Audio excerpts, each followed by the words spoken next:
happen, that when we are standing next to a guy who's speaking better than us, definitely we feel that I think I should also try to speak like him, or I wish I could speak like him. Right? Even if we know that we are also confident, we still face that. Right? So have you ever, you know, thought about it, that why does it happen? And if it does happen, then what is the solution for it? Have you ever tried to think that? Oh, yes. I pondered on so many points, right? Um, Say, for example, you're talking to anybody and he seems more confident.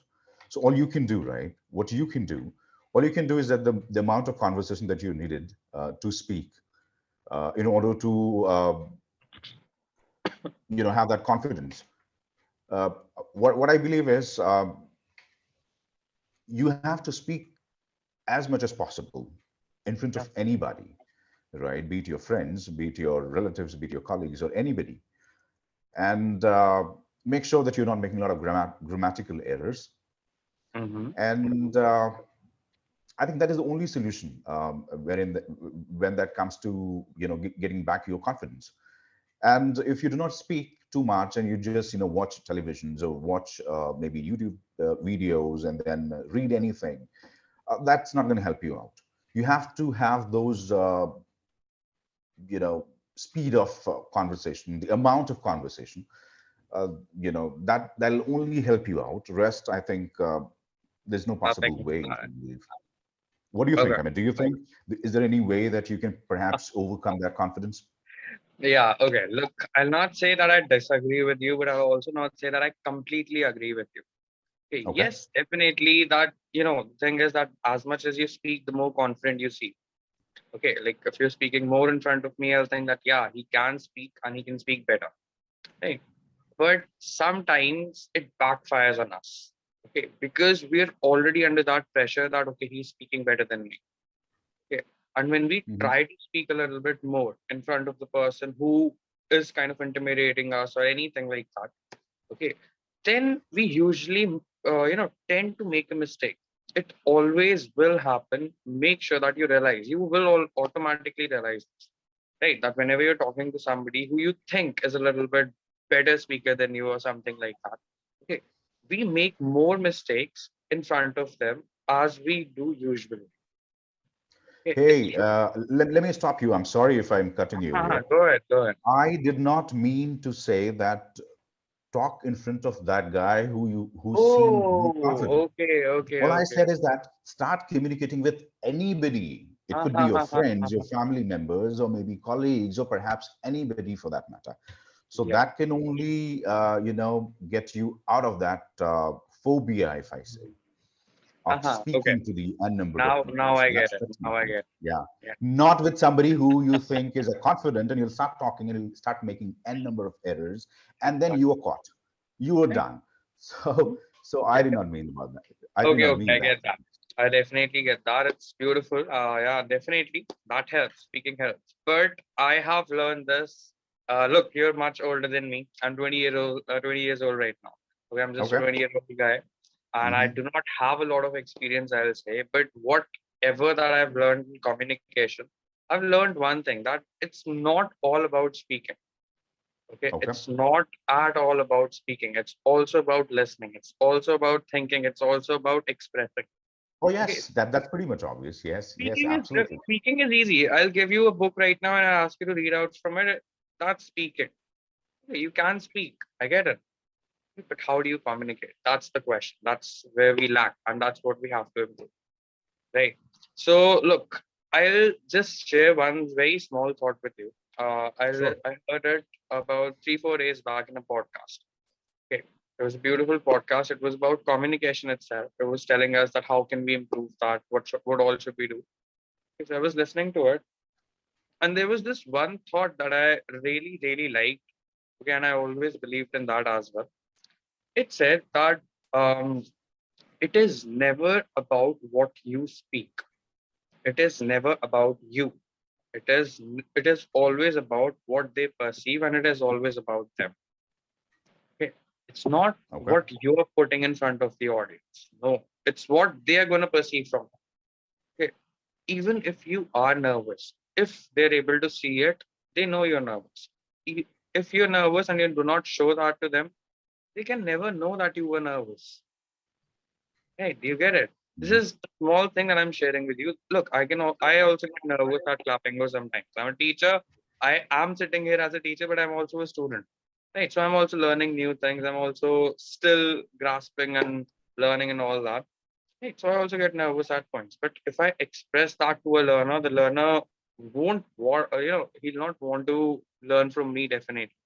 I'm pretty sure about that. Okay. But that is something that you can cover. And the cover up part is called the deception part in communication. Okay.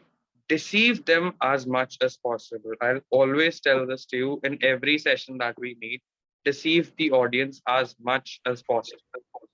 Okay. Okay, so let me hear it from you. Say, for example, you were nervous Mhm. and you were attending a seminar. You were say an important speaker, and then you lost your flow. You seem underconfident, Yeah. and then you start shivering. Your body language expresses that you are Yeah. underconfident and you're not able to express, and you're nervous, right? And that is pretty much obvious and visible to anyone. If you go nervous, you Definitely. will start shivering, right? Your body language will express everything, and anything you will try to hide that. It'll be easier for people sitting next to you and in front of you to gaze that you are underconfident. Do you think it is not visible? It is people will not Yes. recognize you I'm that you're not nervous? saying I'm not saying that they'll not be able to see that. They'll definitely be able to see that, but we need to reduce the time for which they see it. Okay, let's say that I got nervous. Okay, right now I got cold feet. I got completely blank. I don't know what I'm going to say next. I Hmm. felt that for a minute. Okay. Now, what I can do is either I can directly go towards the panic mode. The panic mode is, it starts and like, what should I do? What should I do? That is pretty much apparent on our faces. Okay, that is something that you cannot hide. The second option is that yes, you do go to the panic mode. It happens. Okay, but you get out of it as soon as possible. Okay, I'm not saying that it's impossible to get out of it. I'm saying it's difficult, but it's not at all impossible. It's very much possible and it's doable as well. Okay, there are ways that I do it. There are ways that I have been taught to do it. Okay, if you ever get nervous, do this. Deceive them. Look, I had one teacher, just one teacher who guided me through English, and the rest of it I learned it from movies and like stuff like that. Yeah. So that one teacher, she told me that whenever you get nervous, deceive. Okay, whenever you feel that you do not have the words, deceive. Whenever you feel that you've made a mistake, deceive. So I got confused. I did not learn that. I did not understand that back then. Now I do. Okay. Deceive as in what? You got nervous, take a glass of water and drink it. That's all. Easy. Take a deep breath in front of them. They're not going to worry about that you're taking a deep breath in front of them. Okay. Take a cough. Easy. Right. You take a cough. What basically happens is that we get nervous usually when we make a mistake. Right. That, oh my God, I made a mistake. Okay. I think I should go back and correct it, or should I continue? What should I do? Like, is this the correct way of speaking? What should I do? That's what our thinking process is.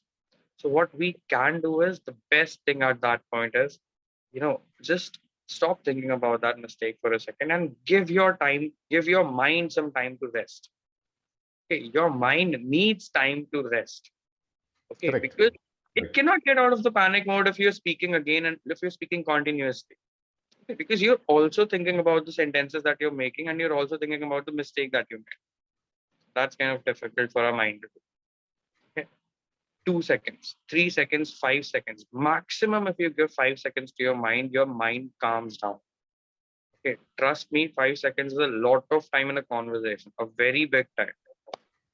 Yeah. So you can do that. Right. Just try to take a break whenever it happens that okay. Sorry, just give me a second. Continue. This is Yeah. what I have done. This is what I do. This is what I have been doing, I think, for the last 10 years. Okay, since I started speaking in English, I used to do this. I learned this. It will be difficult to incorporate this.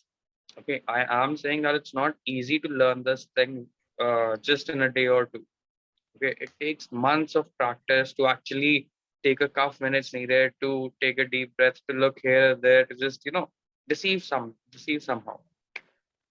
And I'm not saying that you have to do just these things. You can do anything that you like. Okay, you're wearing a cap right now. You can just take it off, just show, clean it or something, do that, and just wear it again. Correct. The main thing is that you deceive them.